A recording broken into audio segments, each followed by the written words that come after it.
মুসলমানের রক্তে রঙিন হচ্ছে খোদার এই জমিন, পাক কালেমার বীর সেনা দলাই ছুটে ফের বাঁচাও দিন। সিংহের মতো গর্জে ওঠো, ছাড়ো সে হুঙ্কার, উচ্চ স্বরে তাকবীর বলো আল্লাহু আকবার, আল্লাহু আকবার। একবার আল্লাহ বলা দরবেশ লোক, তার সন্তান হয়তো মারা যাইত, সন্তান হয়তো মারা যাইত, বারবার সন্তান মারা যায়, তখন আল্লাহর কাছে দোয়া করলে মানুষ আল্লাহ এইবার যদি আমার সন্তান হয়, মারা না যায়, বাঁচে।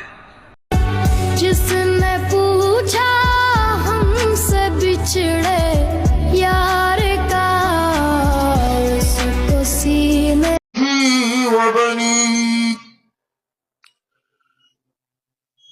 সেই ব্যক্তি হাঁটতে শুরু করলেন হাসরের ময়দানে। সেই ব্যক্তি তার ভাইয়ের কাছে যাবেন, বললেন ভাই আমাকে একটু আপনি